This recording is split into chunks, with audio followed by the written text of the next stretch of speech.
dia dapat, nikmat cerah dia dapat.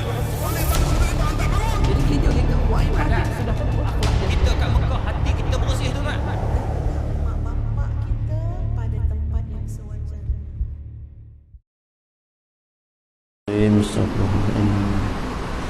أعوذ بالله السميع العليم من الشيطان الرجيم بسم الله الرحمن الرحيم السلام عليكم ورحمة الله وبركاته الحمد لله رب العالمين وبه نستعين نحمده ونستعينه ونستغفره ونتوب إليه اللهم صل على سيدنا وحبيبنا وشفيعنا وذكرنا وقدوتنا ومولانا محمد صلى الله عليه وسلم ثم إلى أرواح أزواجه وأصحابه والتابعين وتابعي تابعيهم بإحسان إلى يوم الدين اللهم افتح علينا حكمتك وانشر علينا من خزائن رحمتك يا أرحم الراحمين اللهم ارزقنا فهم النبيين وحفظ المرسلين وإلهام الملائكة المقربين والحمد لله رب العالمين ثم أما بعد. Kita minta dengan Allah Subhanahu wa taala akan kepahaman yang diberikan kepada kita ialah kepahaman para nabi, hafazan para rasul, ilham para malaikat al-muqarrab. Setiap kali kita minta Allahumma rzuqna fahman nabiyyin, minta kepahaman para nabi. Kita orang biasa tapi kita minta supaya kita diberi faham seperti mana diberi faham para nabi. Sebab apa? Sebab para nabi cukup mudah untuk dia faham akan apa yang telah diwahyukan oleh Allah Subhanahu wa taala, sehingga kadang kita tengok wahyu Nabi SAW berbentuk al-manam, ru'yal fil manam, iaitu mimpi malam. Mimpi para nabi itu adalah wahyu, arahan, perintah. Mimpi manusia biasa ini hanya boleh ditakbir, boleh dinilai hanyalah sekadar kebiasaan sahaja, kecuali para nabi. Itu contoh kita mimpi, kadang mimpi naik bukit, mimpi terjun, mimpi jatuh, mimpi gigit ular, mimpi semua itu kita buat andaian ataupun kita mentakbir mimpi demikian dan demikian. Tapi mimpi para nabi ini mimpi ilham dia tu, apa ni, ru'yah dia dalam tidurnya, itulah satu arahan yang wajib dia patuhi. Maksudnya apa yang diperintahkan oleh Allah Subhanahu wa taala kepada setiap para nabi itu akan dipatuhi walaupun hanyalah ia datang dalam bentuk mimpi. Sebagaimana pengorbanan Nabi Allah Ibrahim alaihi wassalam bersama Ismail hanyalah dalam mimpi. Dalam mimpi untuk menyembelih anak kesayangan yang baru berusia belasan tahun pada ketika itu, sebagai korban yang pertama yang perlu dikorbankan oleh Nabi Allah Ibrahim. Nak ceritanya ialah ru'yah fil manam, iaitu mimpi di dalam tidur. Para nabi itu merupakan arahan, dan para nabi itu akan mengikut arahan Allah Subhanahu wa taala walaupun ia susah untuk diikuti. Tak mana mungkin orang yang lama Nabi Ibrahim menunggu untuk dapat kesawan anak sehingga dia umurnya hampir 100 tahun baru dapat Ismail. Itu pun daripada isteri kandungan isteri yang kedua itu Hajar, baru dapat Ismail. Kemudian bila umur belasan tahun dah boleh bekerja, boleh membantu ayahnya, membantu di ladang dan sebagainya. Tiba-tiba arahan melalui mimpi itu kena sembelih. Tapi Allah tukar dengan kibas kerana Allah nak menguji semata-mata. Allah nak uji, ya? Allah nak menguji semata-mata, tengok kekuatan iman seorang pesuruhnya, iaitu Nabi Ibrahim alaihi wassalam dengan Ismail. Lepas tu kita minta. Kenapa kita minta sangat? Allahumma rzuqna fahman nabiyyin. Maksudnya para nabi dia faham sungguh. Jadi kita minta Allah Ta'ala bagi kepada kita faham sungguh-sungguh agama. Dalam apa jua yang kita buat, kalau tak kena dengan agama, tak ada guna satu sen pun. Kalau tak kena dengan agama, walaupun kamu kaya, Allah dah tunjuk kepada Qarun, kayanya Qarun. Kalau tunjuk kerajaan gergasi yang kuat, Allah telah tunjukkan kepada Fir'aun. Kalau tunjuk kepada menteri-menteri yang kuat, Allah telah tunjukkan kepada Haman. Allah dah tunjuk semua lah. Yang keduanya yang kita minta dengan Allah Subhanahu Wa Taala, iaitu zukna fahman nabiyyin wa hifzal mursalin. Mursal iaitu utusan Allah, hifzah hafazan, ingatan.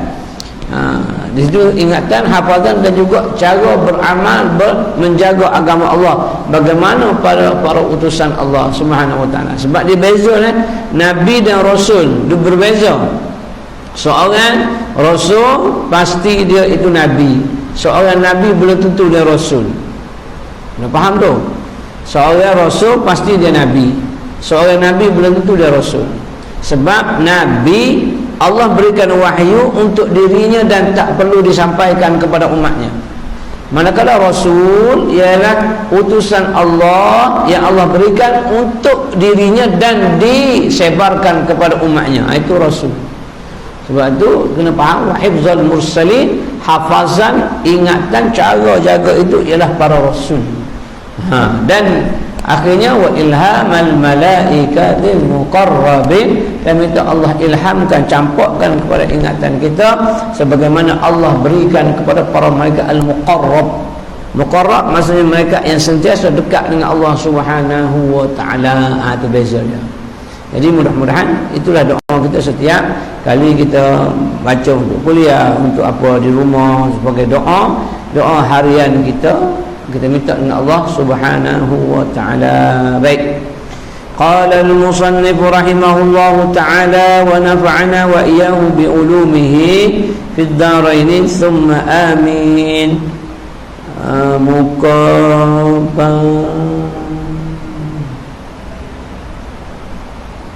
Habis dah rampaian tadi dah. Bak haji mikot. Di nomor 81. Kedua sambung.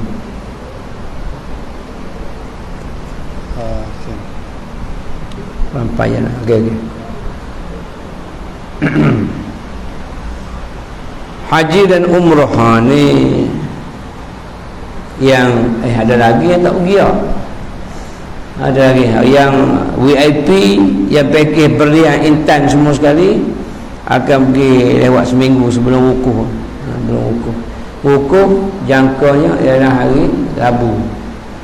Kita lah Khamis puasa haji, raya haji 29, so 28 hari Rabu. Kalau ikut kalender kan lebih kurang gitulah. Dan itu hari berwukuf di Arafah, hari yang orang sana sunat untuk bertalbiyah dan berwukuf. Kita di sini sunat berpuasa dan juga takbir hari raya. Kebiasaan kita takbir hari raya ialah pada malam hari raya. Sebenarnya itu terkhilaf. Takbir hari raya Aidil Adha bermula selepas subuh 9 Zulhijjah. Hari berwukuf, hari kita sedang berpuasa itu sunat kita bertakbir. Takbir sembahyang atau takbir hari raya Aidil Adha namanya takbir muqayyad. Takbir Aidil Fitri mursal. Mursal itu takbir bebas, tidak terikat dengan waktu sembahyang. Jadi nak takbir bila-bila boleh. Kalau Aidil Fitri berakhir ketika orang dah nak sembahyang dan nak baca nak sembahyang hari raya, maka ketika itu berakhirlah takbir mursal. Itu Aidil Fitri. Idul Adha bermula selepas daripada subuh 9 Zulhijjah hari Arafat sehingga hari ke-13, 10, 11, 12 dan 13 hari tasyrik. Situ selepas asar. Habis itu. Muqayyad berarti dia terikat dengan waktu sembahyang. Muqayyad terikat dengan waktu sembahyang. Contoh, Selepas daripada sembahyang hari raya Aidil Adha, kita pun buat sunat duha. Dalam pukul 10 sebelum kita sembelih, kita pun sembahyang sunat duha. Selepas sunat duha, sunat lagi bertakbir. Allahu akbar, Allahu akbar, Allahu akbar. La ilaha illallah, wallahu akbar. Allahu akbar walillahil hamd. Habis tu kita bersembelih sampailah zuhur di surau. Orang puasa Allahu akbar, Allahu akbar. Habis sembahyang, habis azan, kita pun sembahyang sunat qabliyah zuhur. Lepas sembahyang sunat qabliyah, Allahu akbar, Allahu akbar, Allah. Itu muqayyad namanya. Setiap kali sembahyang ada takbir. Kita sembahyang zuhur berjemaah, habis sembahyang zuhur, tu imam sunat untuk takbir. Allahu akbar, Allahu akbar, Allahu akbar. Habis sembahyang sunat ba'diyah. Lepas ba'diyah, Allahu akbar, Allahu akbar. Itulah namanya muqayyad. Dia terikat dengan waktu sembahyang sunat. Semua sekali terikat situ. Itu dia. Jadi yang akan menunaikan haji, yang berada di sana sekarang, berada di Madinah, berada di kota Mekah pada 3 saat ini, hendaklah memperingati akan segala apa yang disebut rukun haji dan juga umrah. Baik, kita sebut di sini dia kata harus didahulukan rukun umrah 5 perkara. Ini dalam bab haji dan juga umrah. Kalau tulisan Rumi ini muka surat 81 lagi masih lagi berkaitan rukun umrah. Umrah ni hanya berlaku di Mekah ya. Dia tak ada kaitan pun dengan Madinah. Sesiapa yang buat umrah, selesai umrah dia tak pergi ziarah, boleh tak? Boleh. Maksud dia tak pergi ziarah Nabi SAW di Madinatul Munawwarah.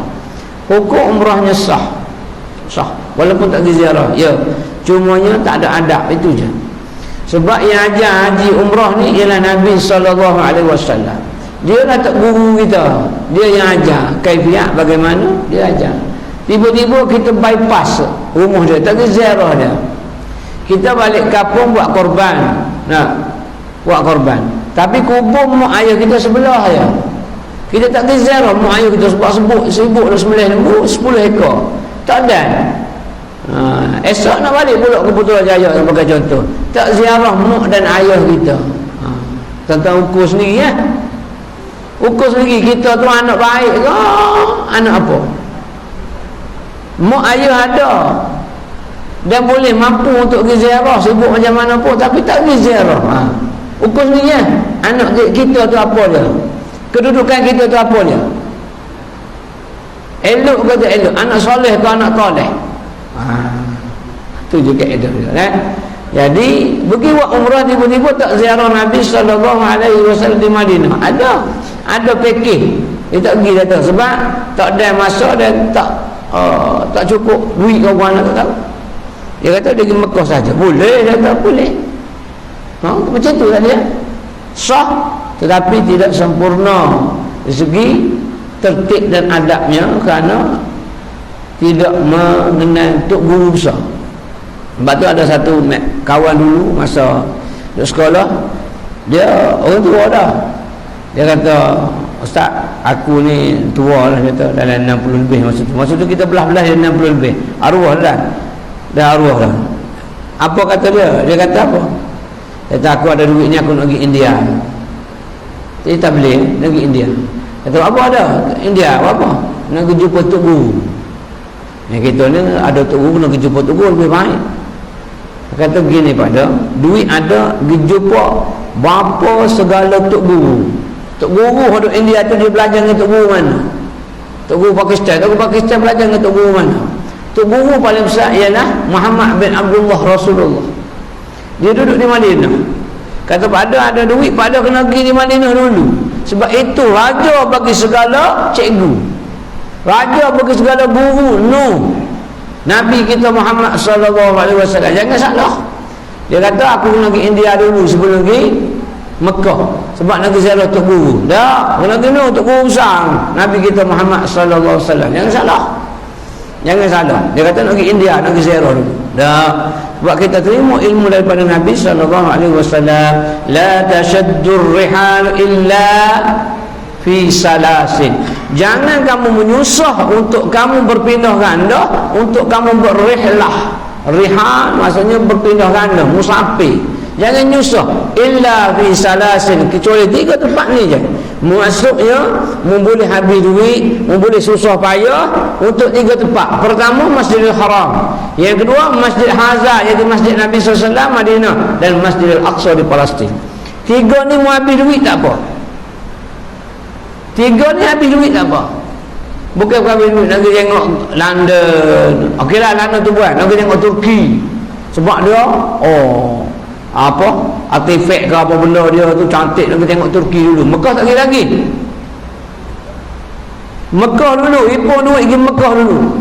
Lepas Mekah mampu pergi Palestin, pergi Palestin. Lepas dah 3 tu dah pergi dah ziarah, nak pergi tempat lain, pergilah. Menyusah dulu tempat ni dulu.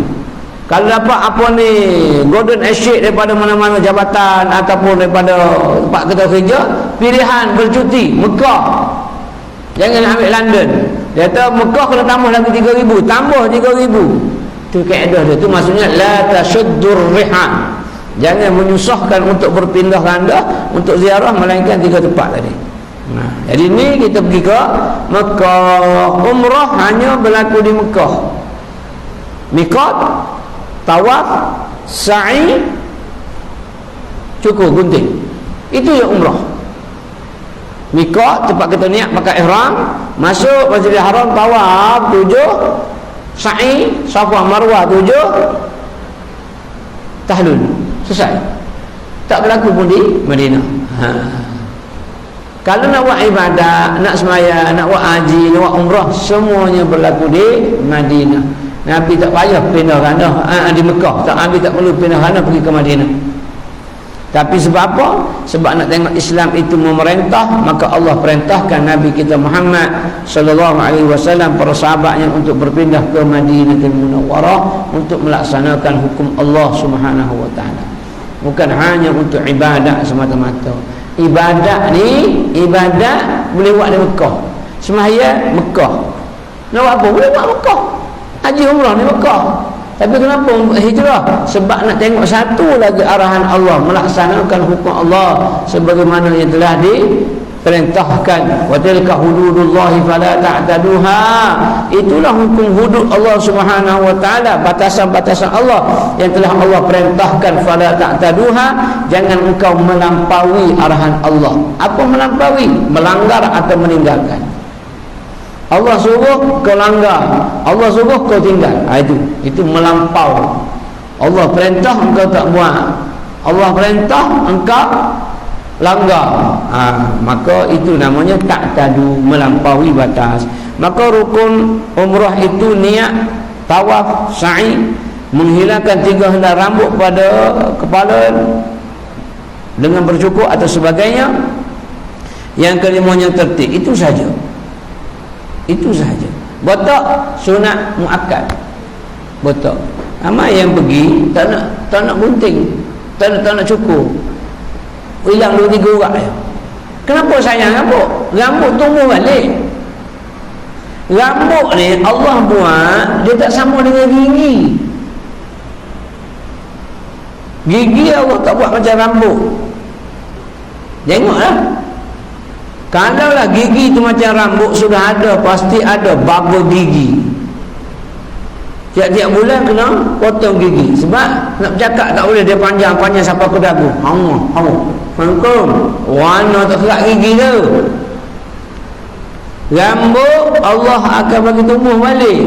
Jadi cukur lah. Kenapa tak nak cukur? Takut tak nampak handsome. Tak raya. Zaman Umar Al-Khattab, ada orang yang dicukur kepala lagi handsome daripada dia dengan rambut. Nampak ganas bro. Pada botak licin tu. Jalan gini. Handsome dia pada botak. Akhir sekali Sayyidina Umar hantar pergi pulau, jauhkan daripada manusia. Sebab apa? Sebab dia kepala botak pun ramai perempuan duk gila lagi. Ini nak pergi cukur kepala bila tahlul masa umrah haji tak nak. Balik-balik rambut panjang, sayang. Jenuh tu. Tak ada bawa orang dia pujuk anak muda dan juga yang tua sangat. Anak muda dengan yang tua sangat. Yang tengah-tengah ke? Sebab dia kata rambut aku hitam lagi. Cukur seminggu tumbuh dah. Tapi yang agak berumur dah, yang dah pencen, tak boleh ustaz, cukur lambat tumbuh. Dan apa masalah kalau lambat tumbuh dan kalau tak tumbuh? Kena teka lagi. Nak suruh kan nampak pun handsome. Tak payahlah. Kalau kereta dah buruk, spray baru pun tetap juga bunyi kik juga. Tak payah. Cukur je, cukur je. Payah tumbuh ustaz. Saya sebulan 2 bulan belum tentu ada. So apa masalah? Kalau ada rambut ada, janda mana gila kat Janda yang mana? Janda yang mana abang senangi? Janda yang mana cai? Tak adanya. Cukup bang. Anak muda payah juga. Allah sak payah tak. Kalau pergi kerja nanti kepala botak orang ejek saya kepala botak. Apa masalah orang ejek? Kau dapat pahala dan kau boleh bermegah sebab kau buat apa yang diperintahkan oleh Allah dan Rasul. Dan bila kau cukur dia akan tumbuh lagi cantik. Lagi cantik. Pokok kita potong dia akan naik baru, potong naik baru lagi cantik. Kalau kita biar tu pokok lama tak cantik, dia kena potong tu untuk bersihkan dia. Oh ya ke barulah puas memujuk ni. Sebab kita keadaannya ialah menghilangkan 3 helai pada mazhab kita Syafi'i, sama dengan kita apabila kita ambil air sembahyang sekurang-kurangnya 3 helai rambut perlu disentuh mazhab kita Syafi'i. Dan bila pergi buat umrah 3 helai perlu digugurkan. Tu mazhab kita Syafi'i Jadi 5 ni niat untuk umrah, kemudian pergi tawaf, pergi sa'i, kemudian tahlul, ada pencukur, kemudian tertib tu tersusun, 4 tu susun, susun. Tak boleh tukar ini.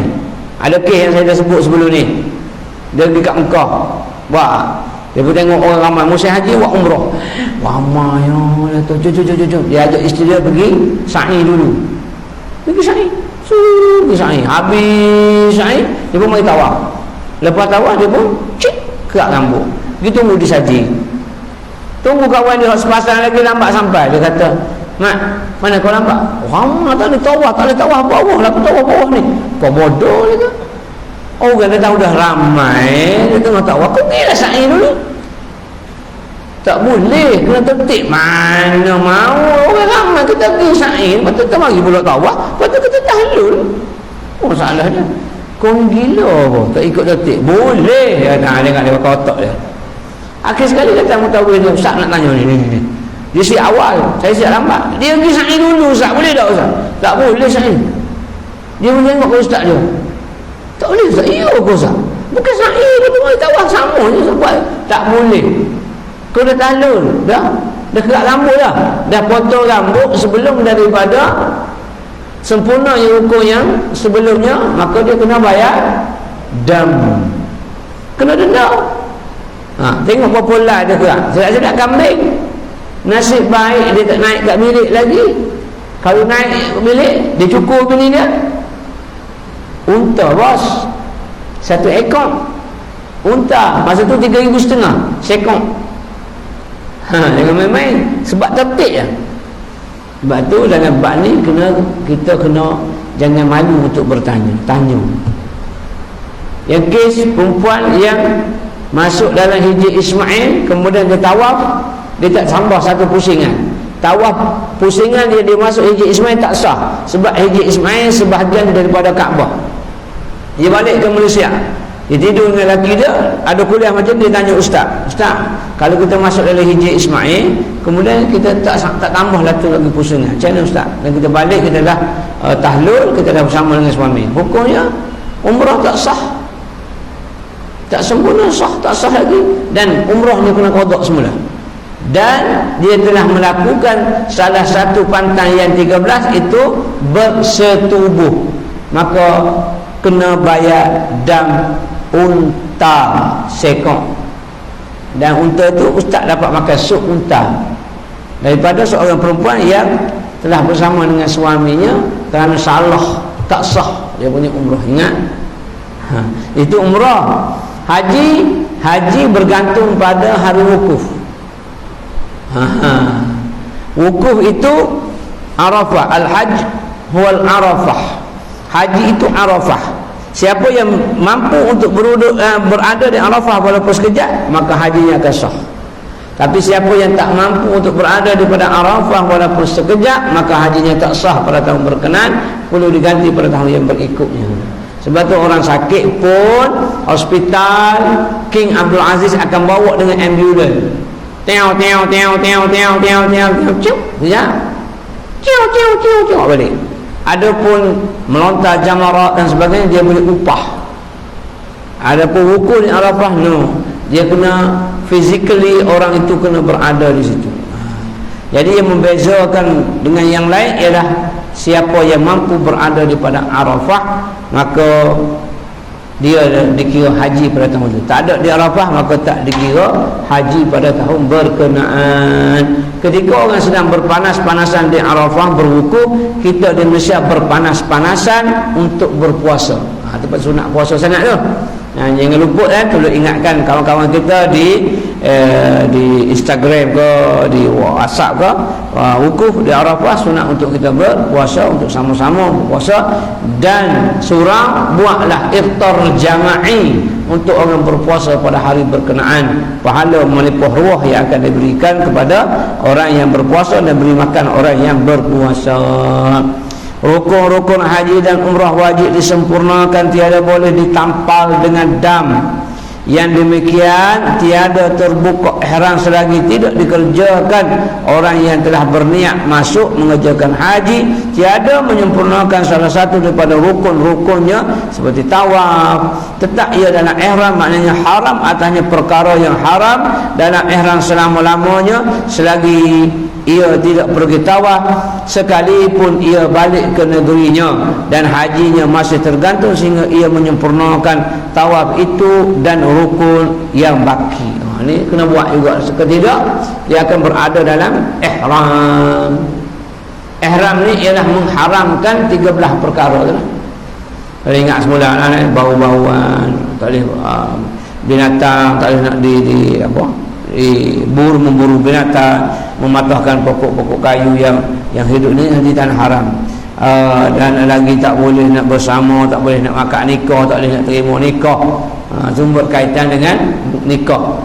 Berkaitan dengan pakaian pula, tak boleh pakaian berjahit selama-lama kita dalam ihram dan sebagainya. Jadi orang yang pergi, tolong kita bagi tahu, saya kawan pergi ni, saya bagi kain basahan kat dia, bagi kain plekat yang tak disambung, yang tidak dijahit, ataupun kain kalau dulu kain kemoja dia panggil, kain batik tu macam kemoja lebih macam ni.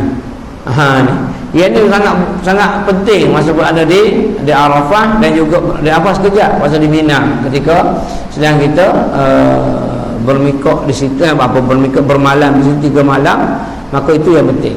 Kain ihram kita sangkut, kemudian kita pakai dia. Sebab dia boleh tak berjahit ihram tu sebagai pakaian ihram ya, yang kain ihram kita tu. Jadi saya pakai yang ni 2 lai, atas dan bawah. Saya buat tidur pada yang tu. Jadi kain ihram bersihlah gantung atas. Bila nak pergi nak melontar yang perlu pakai, barulah saya pakai. Lagi yang kedua orang mandi.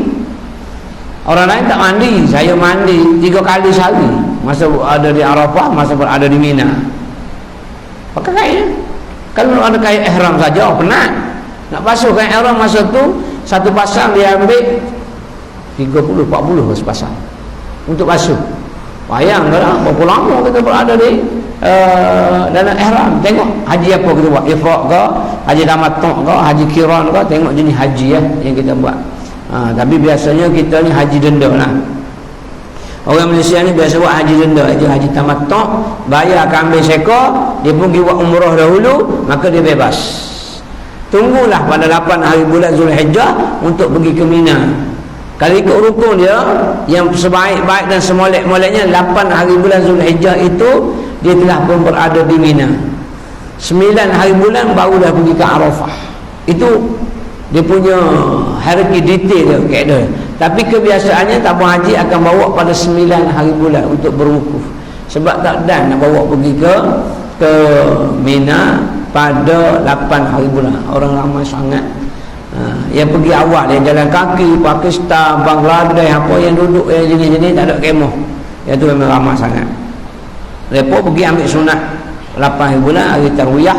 Kemudian 9 wukuf, 10 hari raya di Mina. Malam itu 9 malam ke-10 berada di Muzdalifah, kutip anak batu.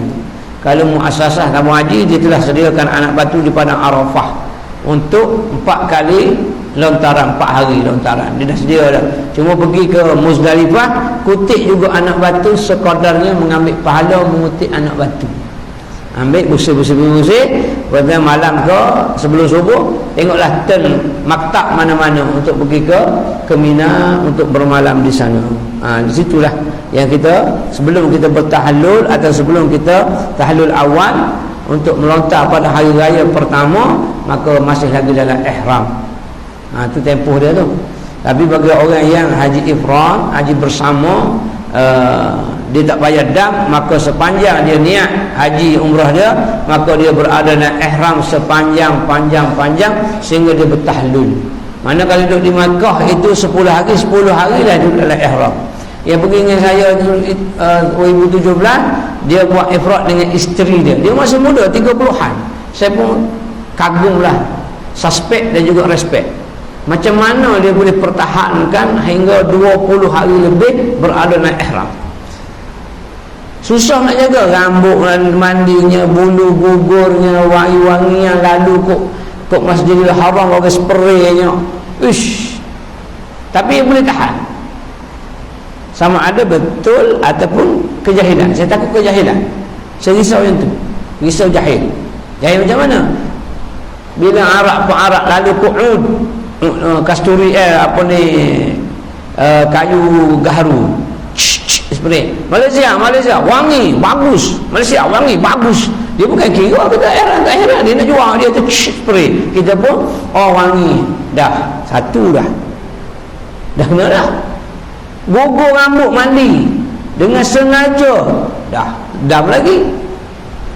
Mukaddimah dam lagi. Banyak benda tu risau. Bukan kata tak boleh buat, tapi takut terlanggar pantang yang 13 itu.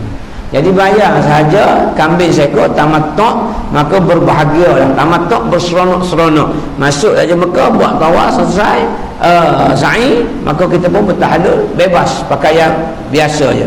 Nak pergi mana-mana pun pakaian biasa. Kecuali kita buat umrah lagi. Pergi pula di Tan'im, Miqat Aisyah, buat lagi umrah, kata buat umrah. Tapi sekarang ni tamu haji nasihatkan kepada yang berada di Mekah supaya jangan keluar sangat tengah hari. Sebab dia punya temperature dia taklah tinggi sangat, dalam 49 ke 52. Dia punya darjah kepanasan. Itu yang tertulis di tiang Masjidil Haram tau. 49. Hakikat sebenar bukan apa. Orang kampung saya kata apa than that. Dia kata apa than that. Tinggi daripada tu. Maknanya 50 lebih, 51. Tapi tak boleh declare macam tu. Declare macam tu, ramailah di kalangan orang yang bersekitaran dengan Saudi, Mekah tak turun lah. Tu je. Orang kita dah pergi dah, adab terus lah, panah macam mana pun ada, walau pakai ihram lulu api pun dah. Sebab memang suasana itulah suasana Mekah menunaikan haji. Adalah sekali-sekala hujan turun sekejap, lepas tu panah balik. Tak apalah, wa imma apa sekalipun. Baik, syarat tawaf. Syarat tawaf itu 7 perkara seperti berikut. Pertama, menutup aurat, suci daripada najis pada badan, pakaian dan tempat yang dipijak oleh tapak kaki. Saya tawaf tahun 96. Saya pergi haji tahun 96 sekali masa di Mesir. Seorang perempuan jatuh ketika berebut Hajar Aswad. Hajar Aswad jatuh. Bila jatuh, tak ada orang perasan kalau jatuh ni. Orang ramai, orang tak perasan. Bila jatuh, terpijak, cabut kain tudung, Bukan kaki tu, tercabut kulit muka ni, kulit kepala ni tercabut ke belakang, kena pijak. Yang nampaklah mata ni dengan kulit dia. Yang arak dia, polis dia cepat dia, yang yang jaga pembersihan tu pun cepat aja. Ketak dia akan pasang tangan dia. Dia pasang. Okey, cerita dia darah yang mengalir. Tu cerita dia. Ini kaitan dengan syarat sah tawaf. Darah yang mengalir yang kita tak perasan pun keluar daripada kepungan pembersih-pembersih tu. Macam mana? Ni syarat dia ialah suci daripada najis pada badan, pakaian dan tempat yang dipijak oleh tapak kaki. Kalau kita tahu dan nampak, maka kita kena bersih. Pergi bersih, siram tepi sebelah tu, ambil air zam-zam ke air biasa, bersih, masuk sambung balik. Kalau kita tak perasan, maka sah tak perasan. Balik-balik, contoh ni masalah, balik-balik ke bilik, tengok-tengok di kain ihram kita pun ada darah. Apa macam? Jadi kita ihtimal darah itu bukan darah ketika tawaf. Ihtimal. Mana kita anggap darah itu darah yang sebelum dan darah yang selepas kita perjalanan balik dan sebagainya, maka dimaafkan. Tapi seandainya kita yakin darah itu darah ketika kita tawaf, maka dia kena ulang semula sebab tak sah tawaf ni. Dan suci daripada hadas besar dan hadas kecil. Confirm tawaf sama dengan at-tawaf kas-solah. Tawaf itu seperti sembahyang. Sembahyang boleh tak orang sembahyang hadas besar? Tak boleh. Boleh tak orang sembahyang boleh hadas kecil? Tak ada sembahyang juga tak boleh. Maka tawaf pun sama juga, mesti suci daripada hadas besar dan juga hadas kecil. Maka jika seorang tawaf terbuka sedikit daripada auratnya, atau berhadas, atau najis, atau ada najis pada badannya yang tiada dimaafkan sengaja atau terlupa, nescaya tiadalah sah tawafnya. Sebab tu nak perhati baik-baik, perhati baik-baik. Ada juga orang Arab yang depan mata saya, dia bawa anak dia nak tengah sembahyang, anak dia nak kencing, anak dia besar lah, dan 5-6 tahun dah tahu dah, oleh aizbun nak pergi kencing, nak pergi dermanya duk keliling ayah dia, ayah sembahyang dia sebelah. Ila ada khusyuk kata, anak pun pegang betih ayah dia duduk kencing tengah sembahyang. Ayah dia pun sembahyang sampai habis air kencing tu. Kita yang tahu, yang nampak habis sembahyang, kita tu bersama tawaf. Yang tak nampak sebelum pembersih tu datang, macam mana? Tak ada sampai pembersih tu, tak tahu dah dia jahil ke apa, dia tak tunggu situ. Kalau tunggu situ dia kena langgar, dia pun lari air kencing sekejap je. Saya tak ada, ikut mata saya tengok, masuk pusingan yang berikutnya tak ada air kencing, kering. Siapa yang tak sah pada ketika itu? Mesti ada yang tak sah, sebab dia pijak sampai kering air kencing. Jaga baik-baik. Itu gambaran di Mekah tawaf. Begitu juga dari tempat kita semayang. Kalau kita bawa anak yang kecil, yang tak pakai pampers dan sebagainya, hati-hati jaga betul. Takut nanti dia terkencing di mana-mana dalam surau, susah. Kena belajar pula teknik untuk bersih najis. Air kencing adalah kapek. Ni kapek ni susah nak angkat, mana orang nak muka kapek, nak basuh air kencing macam mana? Lepas tu yang bawa anak dan digalakkan, tetapi boleh bawa anak dengan pengawasan. Jaga baik-baik, terutama sekali yang masih lagi pakai pampers. Takut pampers tu bocor, dia umur, mama dia cakap, abah bawa lah pergi dengan kuliah tu, duduk kat rumah ni buah nak mampus anak kau. Bini kita kata, bawa lah 2-3 orang keliling, semua pakai pampers belakang, lompat sana naik atas birai itu, terjun bawah, tiba-tiba kencing keluar daripada pampers. Itu hati-hati, kena jaga takut tak sah orang lain, menyebabkan najis di surau dan sebagainya. Baik, azan.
La haula wala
Wasya wa ba'asuhu ma'tam.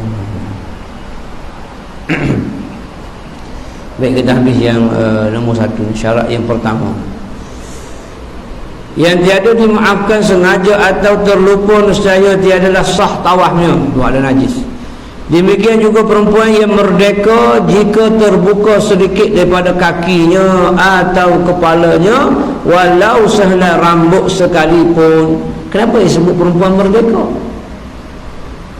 Kalau perempuan itu hamba, sebab di sana ada beza aurat perempuan merdeka dengan perempuan hamba. Ada beza. Ada bezanya. Sebab tu dia kata perempuan yang merdeka. Kalau nampak rambut dia, batu tadi yang kata yang nak berebut nak kucuk Hajarul Aswad. Saya sarankanlah kan kalau tak ada orang lelaki yang kepung kita untuk pergi kucuk Hajarul Aswad, memadailah dengan melambai sahaja. Memadailah. Kecuali ada yang muhram kita yang bawa dan dia mampu untuk pertahankan. Saya bawa rumah saya pergi kucuk Hajarul Aswad, alhamdulillah dapat. Tapi balik lepas tu Panadol active fast. Sakit urat bos, nak lawan orang Arab tu, tinggi-tinggi bangunan tu. Kita kecil, oleh kerana kita kecil ada kelebihan juga masuk ke celah kangkang, ke celah ketiak dia. Jadi saya pergi sap. Dia kaedah dia kalau di sana masuk ke pintu Kaabah multazam. Jangan masuk ikut rukun Yamani. Sebab masuk ke rukun Yamani panjang. Sepanjang tembok tu kena pegang tali, hiri baru dapat Hajarul Aswad. Kalau masuk tengah, confirm ke belakang. Masuk, confirm tolak. Masuk ke multazam, masuk ke makam Ibrahim, melintang sikit, cak di multazam, doa dulu. Doa di multazam, lalu mengipik ikut kaki, pulih hidup pegang tali. Pegang kaki pulih sana. Tak, pergi, duduk situ je. Habis orang kucuk, dia akan keluar. Bila dia keluar sini akan terbuka. Bila sini terbuka, kita masuk. Tak terbuka, kita masuk tahan sini ni. Ni nak kena kuat ni aktifah ni. Tarik orang rumah kita bubuk terus ni. Sebab orang tolak sini. Sini pun kena kuat. Kalau tidak lunyai bini kita. Kecuali bini kita ramai. Lunyai satu ada 3 lagi. Ini ada satu lunyai satu susah. Tak masuk, tak kucuk. Dia kucuk, tarik dia. Sebelum keluarkan dia, kita masuk kepala kita. Masuk kepala kita selesai, tolak balik. Mengiring keluar balik ikut multazam. Itu je kaedah dia lah, mudah orang buat. Boleh, tapi kalau sampai buka aurat, terbuka menyisir aurat, jangan. Sebab itu sunat. Bukan sunat untuk mengucuk Hajarul Aswad kerana dia dipegang oleh baginda Rasul sallallahu alaihi wasallam. Kita tengok kadang-kadang orang perempuan daripada atas pun ada. begini kepala ke bawah. Bayangkan kepala ke bawah, kaki dia kat mana? Kaki ke atas tak tersingsing. Nampaklah sebuah tracksuit dia pakai macam-macam. Rambut tu dia lah nak kucuk punya pasal. Jangan macam tu, tak boleh, sebab dia menyebabkan kemudaratan. Maka kita tolak mudarat, nak buat benda yang sunat jangan. Sebab tolak mudarat itu wajib, melakukan sunat itu sunat. Itu mudarat besar. Bagi orang perempuan dan orang lelaki, cuba kalau dapat lah. Tapi dia ada package bayaran tu 400 500 rial untuk kucuk. Adalah sedikit-sedikit dia pergi cumit kita. Haji nak kucuk lah? Tak. Haji nak kucuk? Nak? Jom. Dia ada 3 orang. Yang tarik, yang tolak, yang tarik, yang tolak, kucuk. Lepas kucuk, Ji, bayar sikit Ji. Oh, duit tak ada. Yang ikut kita sampai ke hotel 400 rial besar. 450 Malaysia sekali kucuk. Itu terserah lah. Kalau tuan-tuan duit banyak, silakanlah. Saya tak ada duit sebanyak tu, saya pergi sendiri lah. Jadi kalau kita minta betul dengan Allah Ta'ala, insya-Allah akan dapat. Walaupun di musim haji, saya dapat kucuk di musim haji, alhamdulillah. Tapi kalau nampak aurat ni macam kes ni, batal kalau tidak segera ditutup. Itu berikut perempuan yang merdeka jika terbuka sedikit daripada kakinya atau kepalanya, walau selai rambut sekalipun nescaya tiada sah tawafnya, kerana rambut itu aurat perempuan yang wajib ditutup bagaimana dalam sembahyang. Aurat laki-laki dan jariah, ni baru nak cerita yang merdeka tadi. Aurat laki-laki dan jariah tempat antara pusat dan lutut, manakala perempuan yang merdeka seluruh badannya melainkan muka dan 2 tangan hingga ke pergelangan tangan. Jadi kalau dia jariah, maka dia dibenarkan walaupun nampak rambut dia, sebab dia auratnya sama dengan aurat lelaki. Apa dia jariah? Hamba, bukan bibi, hamba tak ada sekarang. Ini ceritanya berlaku zaman Rasulullah SAW. Setengah daripada kesulitan yang banyak mengenai rata-rata pada orang yang ramai dalam tawaf itu masalah tersentuh kulit laki-laki dengan kulit perempuan. Anda perhati baik-baik. Ini yang berlaku ni. Dari itu sayugia dituntut. Sayugia maksud sangat-sangat dituntut. Orang laki-laki jangan menghimpit perempuan, dan pihak orang perempuan jangan menghimpit laki-laki. Masing-masing menjaga diri supaya tidak tersentuh kulit antara keduanya. Itu fenomena biasa. Zaman Rasulullah SAW dia bahagikan siang perempuan, malam lelaki, ataupun lelaki siang, malam perempuan untuk tawaf. Dia tak gabungkan kerana tak ramai ketika itu yang bertawaf, maka dibenarkan. Maka setelah ramai sangat, kalau bagi masa macam tu tak sempurna, maksudnya tak dapat laksanakan dengan waktu yang ditetapkan.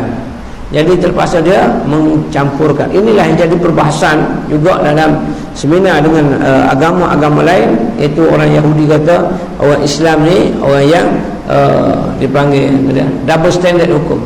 Kenapa dalam hal keadaan biasa tak dibenarkan untuk campur lelaki perempuan, tetapi kenapa berhimpit-himpit dibenarkan ketika bertawaf dan jemput sa'i di Mekah?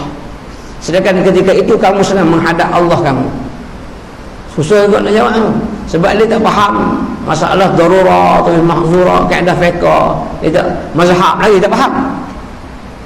Susah nak jawab. Itu saya bagi persoalan saja. Maksudnya kita nampak itu dulunya tak campur sebab tak ramai. Sekarang terpaksa campur. Sebab ada yang terpaksa bawa isteri yang tak bersihat, ada yang isteri bawa suami tak bersihat, ataupun keluarga dan sebagainya. Maka ketika itu dibenar izin untuk dicampurkan di antara laki-laki dan perempuan dengan jangan himpit laki, jangan himpit perempuan. Kita kata, tapi bila pergi kat sana macam tin sadin. Sudah masuk kelompok orang Turki, tak keluar lah kita. Saya pernah masuk kelompok orang Turki. Dulu dia tak ada tali, sekarang kebanyakan orang Turki dia pun lelaki perkasa 4 penjuru, 1, 2, 3, 4 dia pun ikat tali, ibu tali keliling. Dalam tu nenek-nenek, moncik-moncik, pocik-pocik, dia nak labbaik Allah dalam tu lah. Jadi tak keluar buat dia. Dulu tu keluar tercicir, bila tercicir susah mutawih dia nak cari, maka dia buat tali. Saya pergi tahun 96 termasuk dalam kelompok orang Turki. Nak keluar tak boleh lah. Sekali ngitik gambar-gambar, macam-macam duduk gini. Kita pun senyap duduk dalam tu senyap. Tapi selamat, orang tak impit lah. Kita belajar mazhab, maka kita selamat walaupun tersentuh. Biasanya sentuh kaki dengan tangan. Ini biasa sentuh. Bagi tu buku doa. Terkena. Kaki pun sentuh. Ni mazhab kita kata tolong jaga jangan himpit-himpit. Tak boleh, kita tak himpit, orang himpit. Itu dah keperluan, dah darurah. Jika tersentuh kulit antara kedua pihak, menurut kaul yang sah, kaul yang paling kuat dalam mazhab kita Syafi'i, batal wuduk keduanya, yang disentuh dan yang menyentuh. Ada satu kaul lagi dalam mazhab Syafi'i, Syafi'i juga mengatakan tiada batal wuduk. Ini muqabil asah. Yang asah, yang paling kuat batal. Yang muqabil, lawan kepada dia, yang kurang sikit kuat, membenarkan ataupun menyatakan tiada batal wuduk keduanya. Kaul ini dipilih oleh suatu kumpulan yang sedikit daripada sahabat Syafi'i. Yang ini yang kita pakai. Bagi mengelakkan daripada kesukaran, elok ditaklid pula kaul ini. Balik kita ikut kaul ini, atau bertaklid kepada mazhab Hanafi yang mengatakan tiada batal wuduk bila tersentuh kulit antara keduanya, lelaki dan juga perempuan. Itu maksudnya kita taklid dan kita kena belajar mazhab Hanafi, cara ambil air sembahyang dan juga cara membatalkan air sembahyang. Itu saja. Jadi Hanafi beza dengan kita pada basuh kepala. Basuh kepala kita 3 helai rambut, kata Imam Syafi'i. Mazhab Hanafi kata 1/4 kepala, rubu'ul ra's. Rubu' ni 1/4. Sini belah apa ke belakang, sini telinga ke telinga. Maka 1/4 di sini. Ambil ismaya, sapulah sampai 1/4 kepala. Maka sentuh dengan perempuan ketika tawaf, walaupun bersyahwat tak batal. Walaupun bersyahwat, minta maaf sebut ada teman tawaf tu berterkapit, terhimpit dengan perempuan, menyebabkan kita terasa. Jangan, dia kata ada aku, jangan. Sebab orang rumah duduk belakang atau sebelah kanan, dia duduk depan kita. Sekali dia pun terpusing, tengok hidung dia berbuat sakut baju panjang, putih merah melepok, bulu mata ke atas macam kajut, dalam mata macam burung helang. Tak terangsang kita, bohong tak terangsang, mati pucuk apa? Dah, ni ke hakikat sebenar. Kalau tidak, takkan ada tawaf cari makan. Malas nak cerita tawaf cari makan macam mana. Ni, selagi tak keluar air mazi, selagi itu tak batal, kata mazhab Hanafi. Tapi mazhab Maliki kata bernafsu saja batal. Hanafi kata bernafsu tapi tak keluar air mazi, tak batal lagi. Kita pegang kepada mazhab Hanafi. Tapi kalau kita betul-betul lillahi ta'ala solat hajat, berdoa dengan Allah SWT, insya-Allah. Saya berdoa masa saya bujang umur 96, saya pergi tu tahun 96, berdoa, ya Allah, janganlah aku sepanjang aku berada di Mekah ni aku bernafsu pada siapa pun juga. Tak ada, kolek terusnya. Duduk macam mana orang Turki comel tak mana pun, alhamdulillah Allah jaga. Balik saya habis pada tu, asyhadu an la ilaha illallah. Balik semula, sebab kita minta dalam tempoh kita berada di Mekah sahaja. Macam orang isap rokok lah, sepanjang aku di Mekah ni, ya Allah, janganlah aku ketagih rokok. Memang keluar saja Jeddah ni, heavy duty ke apa duty ke, semua dia akan beli balik. Sebab dia minta sepanjang berada di Mekah ya, bukan sepanjang umur hidup dia. Betul doa, biarlah berhentilah rokok ya Allah sepanjang hidup aku. Mana selagi tak mati berhenti rokok. Macam itulah. Tak, sepanjang aku berada di Mekah berhenti rokok. Di Mekah tak isap rokok, di Jeddah isap. Itu yang berlaku. Jadi talqid apa ni, taklid ataupun talfiq kepada mazhab Hanafi. Satu lagi kesukaran yang menyusahkan orang ramai, iaitu tahi burung merpati banyak bertepek-tepek di tempat tawaf itu. Bertepek-tepek ni bahasa mana ni? Macam bahasa Kelantan tak? Memanglah Ustaz Abdul Ghani penterjemah kitab ni orang Kelantan, orang Bukit Jawa. Sebab tu nama dia Ustaz Abdul Ghani Al-Marbu apa? Bukit Jawa dia Bukit Jawa, Al-Jawi Bukit Jawa. Dia bertepek-tepek di tempat tawaf itu. Kaul yang terpilih daripada mazhab Syafi'i berpendapat dimaafkan jika terkena pada tapak kaki. Sebab kita tak nak jaga dalam tawaf ramai-ramai, mana nampak tai burung. Takkan tai burung kena juga. Contoh ini dimaafkan tai burung yang bertepek-tepek tu. Kita kata burung pati banyak tapi tahi tak ada lah. Allah, iyalah sebab mu tak tengok. Cuba kau tengok betul-betul ke atas yang tawaf menggunakan bagi ataupun menggunakan kereta elektrik. Dipanggil apa dia? Bukan bagi, skuter. Turun jalan kaki, cuba tengok atas semi tu, tahi burung tu dah jadi mozaik. Iya, dia kerah sama dengan mozaik. Dah orang kena syekh orang duduk itu dengan kaki, tengok betul-betul sebiji macam mozaik, benarnya tak burung. Maka dia dimaafkan. Ini pendapat yang dimaafkan kerana sukar untuk dijaga. Dimaafkan jika terkena pada tapak kaki. Berkata Imam Nawawi, sayugianya maaf itu pada yang sukar ataupun susah hendak menjaganya, iaitu tidak dapat dielak, kena juga. Elak dah kena juga, maka ia dimaafkan. Bagaimana dimaafkan? Darah kutu dikiaskan kepada kutu, dikiaskan juga kepada pijak-pijak dan lain-lain. Yang gigit kita tu ada kutu, betul-betul pak darah. Ataupun nyamuk. Dengan semuanya nyamuk ada 50 ekor duk kat punggung kita. Pang kita tepuk. Puk pecah. Nampak macam mana? Dia dimaafkan. Itu contoh dia lah yang dimaafkan. Sama juga dimaafkan memijak tanah di jalan-jalan yang diketahui dengan yakin memang ada kena najis, kerana tiap-tiap perkara apabila sudah terlalu sempit berbalik jadi lapang ataupun luas. Iza tatayyub tawassak, dalam mazhab kita, mazhab Syafi'i, bila sempit dia akan luas. Mana dia? Ad-dururah tubihul mahzurah. Sempit yang kamu pergi ke hutan tak boleh makan yang halal, tiba-tiba ada anak babi boleh makan. Itu tawassak, luas balik. Asalnya tak boleh babi, tapi oleh kerana sempit sangat, kalau tak makan mati, maka Allah luahkan balik, iaitu dibenarkan untuk makan. Seketika itu saja, satu lukmah, satu suapan untuk melangkah cari yang halal.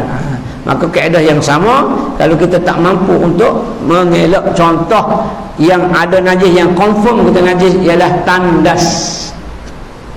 Tandas awam di Masjidil Haram dengan kain ihram kita, dengan jubahnya. Kadang kita jaga orang sebelah ambil semayang merecik, jatuh atas kaki dia, jatuh atas mazhab, merecik di kain kita. Banyak berlaku tu. Orang perempuan seret je jubah hitam dia dalam bilik ambil semayang. Bilik tu ada daripada tempat najis, itu tak tandas, masuk ke tempat air semayang, naik ke atas, bukan kerana seret. Maka dia masuk dalam bab ni, dia dimaafkan. Dia dimaafkan. Kecuali kita sengaja buat, itu lain. Ini dia dimaafkan kerana ummul balwa, sukar untuk kita jaga. Itu syarat yang pertama pada tawaf. Syarat yang kedua, wallahu a'lam, insya-Allah kita akan sambung bahawa tawaf itu hendaklah berada di dalam masjid. Tak boleh tawaf luar daripada masjid. Sebab itu Masjidil Haram diperluaskan supaya lebih ramai orang boleh bertawaf. Wallahu a'lam. Insya-Allah, mudah-mudahan saudara-saudara kita, sahabat-sahabat kita yang menunaikan haji dan umrah pada tahun ini hajjan mabruran insya-Allah. Dan juga sa'yan masykura, sa'i yang disyukuri. Kenapa disyukuri? Kerana ketika Hajar berlari dari Safa dan Marwah, tiba-tiba tengok Nabi Allah Ismail telah terhidang makanan kurma dan juga air Zam-Zam dengan tauk sa'i, hulu ke hilir, Safa Marwah, tiba-tiba ada makanan. Maka aku syukur di atas ketika aku sedang berlari-lari ketika Safa Marwah ini ada hidangan daripada Allah Subhanahu wa taala. Wa dzamban maghfura, dengan penat-panat pedih kita, susah kita, maka Allah ampunkan dosa-dosa kita. Saudara-saudara kita yang menunaikan haji dan umrah, wa tijaratan dan tabura, segala perbelanjaan, perniagaan yang dia laburkan untuk haji dan umrah tidak akan rugi buat selama-lamanya, dan tabur, tidak akan rugi, bahkan akan menguntungkan. Jangan rasa aku bayar 30,000 kerana aku buat rayuan dengan tabung haji, ruginya aku. No, tak ada rugi. Rezeki itu daripada Allah, kita akan pulang balik ke jalan Allah melalui haji dan juga umrah. Jangan rasa kerugian, dan dia tak akan rugi, bahkan dia akan menguntungkan buat selama-lamanya dalam hidup dia. Untung. Dulu saya pergi 10,000, orang pergi 30,000, lebih untung lagi sebab dia bayar mahal, saya bayar murah, untung lagi. Kalau macam tu, orang yang 60,000 lebih baik. Kalau dia ada duit tak menyusahkan, lebih baik. Wallahu a'lam. Dan insya-Allah mudah-mudahan mereka balik dengan haji yang mabrur, sa'i yang masykur, zaman maghfur, tijaratan lan tabur. Wallahu a'lam. Aqulu qawli hadza wa astaghfirullah azim lakum. Assalamualaikum.